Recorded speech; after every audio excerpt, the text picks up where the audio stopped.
पहला शमूएल 3 उसकी 1 से 21 आयत में लिखा, वह बालक शमूएल अली के सामने यहोवा की सेवा टहल करता था। उन दिनों में यहोवा का वचन दुर्लभ था और दर्शन कम मिलता था। और उस समय ऐसा हुआ कि एली की आंखें तो धुंधली होने लगी थी और उसे ना सूझ पड़ता था।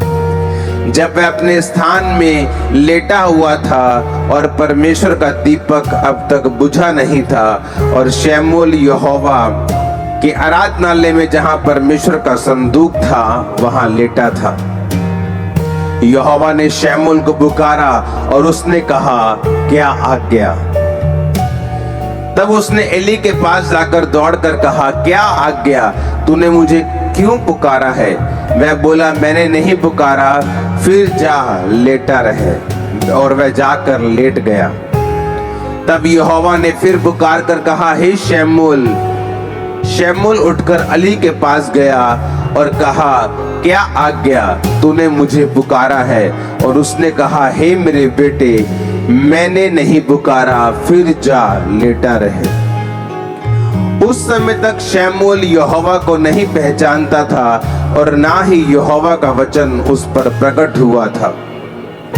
फिर तीसरी बार यहोवा ने शमूएल को पुकारा और वह उठकर एली के पास गया और कहा, क्या आज्ञा?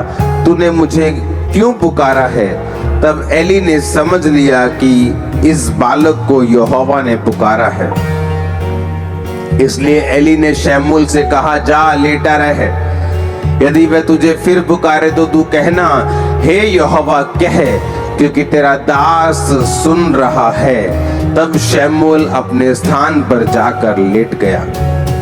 तब यहोवा आ खड़ा हुआ और पहले के समान पुकारा, शमूएल, शमूएल। शमूएल ने कहा, कह, क्योंकि तेरा दास सुन रहा है। यहोवा ने शमूएल से कहा, सुन, मैं इस्राएल में एक ऐसा काम करने पे हूं जिससे सब सुनने वालों पर बड़ा सन्नाटा छा जाएगा। अपने हाथों को उठाकर अपनी आंखों को बंद करके खुदावंद से बात करो, परमेश्वर, आज जो वचन मैं सुनने जा रहा हूं ये मेरी तरक्की का, मेरी आशीष का कारण हो। ये वही शमूएल है जिसको हन्ना ने परमेश्वर के भवन में दे दिया था। और बाइबल कहती है वो एली याजक के नीचे काम करता था और वो भवन के सारी सेवा में लगा रहता था। एक दिन यहोवा ने जब उसे पुकारा, हे शमूएल, हे शमूएल, बाइबल कहती जैसे ही उसने परमेश्वर की आवाज को सुना, क्योंकि उसने उससे पहले परमेश्वर की आवाज को कभी नहीं सुना था, और बाइबल कहती वो उठा और अपने जाके एली के पास, सेवक के पास जाकर बोला, क्या आज्ञा? आपने मुझे पुकारा है, बताइए क्या करूं? उसने कहा, मैंने नहीं पुकारा। उसने कहा, ठीक है, शायद गलती लग गई होगी। वो फिर जाकर लेटा और बाइबल कहती है फिर यहोवा ने पुकारा, हे शमूएल, हे शमूएल। उसने जाकर एली को कहा, तूने मुझे पुकारा है? उसने कहा, नहीं, मैंने नहीं पुकारा। जब तीसरी बार भी ऐसा हुआ और जब एली समझ गया कि परमेश्वर इसको आवाज लगा रहा है, और उसने कहा, शमूएल, अब जब परमेश्वर तुझे आवाज लगाए तो तू बोलना, हे यहोवा, क्या आज्ञा? मैं तेरा दास सुन रहा है, तू बोल, तू क्या बोलना चाहता है? अब मैं आपसे एक क्वेश्चन करना चाहता हूं। अगर इस भीड़ में आप यहां बैठे हैं, आपकी मम्मी या आपके फादर या आपका ब्रदर वो पीछे बैठा है बिल्कुल, और अभी भी अगर वो आपको पीछे से आवाज लगाए, आप हजारों लोगों में से उसे पहचान लोगे, हाँ या ना? आपका नाम अगर अमित है और पीछे से आपकी मम्मी आवाज लगाए, अमित बेटा, तो आप पीछे मुड़ के देखने लोगे, मेरी माँ ने आवाज लगाई है। लेकिन अगर आप एक स्ट्रेंजर, एक ऐसा व्यक्ति जिसकी आप आवाज नहीं पहचानते, बाइबल कहती है मेरी भेड़ें मेरी आवाज को पहचानती हैं। हाँ, अगर आपकी मम्मी पीछे से पुकारे बेटा तो आप सुन लोगे, लेकिन अगर कोई और पुकारे तो आपको लगेगा किसी और को आवाज लगाई जा रही, मेरे को नहीं, क्योंकि वो आवाज आपने सुनी नहीं, वो आपकी अपने की नहीं। यीशु मसीह ने कहा मेरी भेड़ें मेरी आवाज को पहचानती हैं और वो मेरे पीछे चलती हैं। अब यहां पर जब परमेश्वर ने शमूएल को आवाज लगाई तो बाइबल कहती है उसकी आवाज, परमेश्वर की आवाज एली याजक की आवाज से बिल्कुल मेल खाती थी और 100% मिलती थी। ऐसा नहीं हो सकता कि आपको कोई और आवाज लगाए और आप अपने पापा के पास चले जाएं। अगर आपके पापा की आवाज आपको नहीं आई, आप बाहर देखेंगे जाके घर के कि मुझे कौन आवाज लगा रहा है, क्योंकि वो आपने वो आवाज सुनी नहीं। लेकिन अगर वो आवाज आपकी माँ ने या बाप ने या भाई ने लगाई है, आप डायरेक्ट उसके कमरे में जाके पूछोगे कि क्या बात है, आपने मुझे पुकार रहे थे, आप बुला रहे थे, बताइए क्या चक्कर है।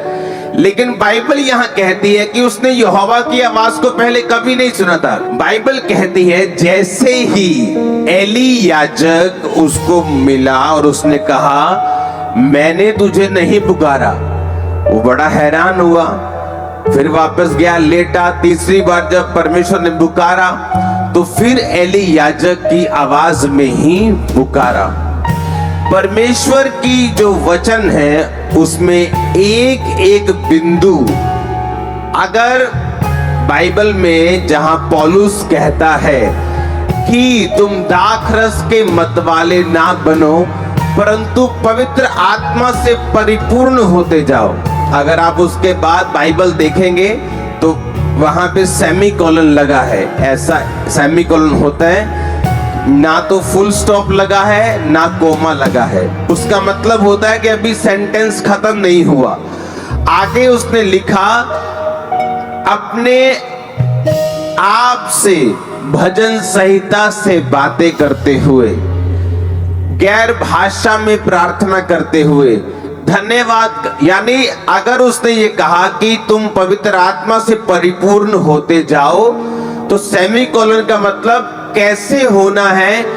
बाइबल इतनी गहरी है, इतनी वो गहरी है कि एक कोमे का, एक बिंदु का, एक फुल स्टॉप का भी पूरा उसमें कारण है। अगर बाइबल में वो जिक्र है, यहां पर बहुत बड़ा कारण था कि परमेश्वर ने शमूएल से जो बात की अपने सेवक की आवाज की मैचिंग में और पूरी तरह से अपने सेवक की आवाज के रूप में ही शमूएल से कहा हे शमूएल, हे शमूएल। बाइबल कहती है अगर इजराइलियों के छुटकारे के बीच में उनके और परमेश्वर के बीच में कोई कनेक्शन था तो वो कनेक्शन मूसा का था। बाइबल कहती है मूसा के चले जाने के बाद अगर कोई कनेक्शन उनका और परमेश्वर के बीच का था तो वो यहोशू था, वो जीसस क्राइस्ट थे, वो पतरस था, वो पौलुस था। बाइबल कहती है कि परमेश्वर ने जानबूझ के जब शमूएल को आवाज लगाई तो उसने जानबूझ के एली की आवाज में उसको आवाज लगाई। बाइबल कहती है कलीसिया का काम जो है सिर्फ चर्च में आके बरकत को पाना नहीं है। बरकत आपको मिल जाती है जिस दिन आप यीशु मसीह को ग्रहण करते हैं अपने उद्धारकर्ता के रूप में। लेकिन जब आप चर्च में लगाए जाते हैं, रोपे जाते हैं, बोए जाते हैं ताकि आप ग्रो कर सके, आपका मकसद एक पेड़ को लगाने का मकसद सिर्फ उसको ग्रो करना नहीं होता, बल्कि उस पेड़ का काम होता है फल देना, उस पेड़ का काम होता है छाया देना। Hallelujah hallelujah hallelujah. मेरा ईमान है कि आप इन वीडियो के वसीले से बहुत बरकत को पा रहे हैं। इसी तरह की और ज़्यादा वीडियो देखने के लिए आप हमारे चैनल को सब्सक्राइब करें ताकि आने वाली हर एक वीडियो आप तक पहुंचती रहे। खुदावंद आपको बरकत दे। आमीन।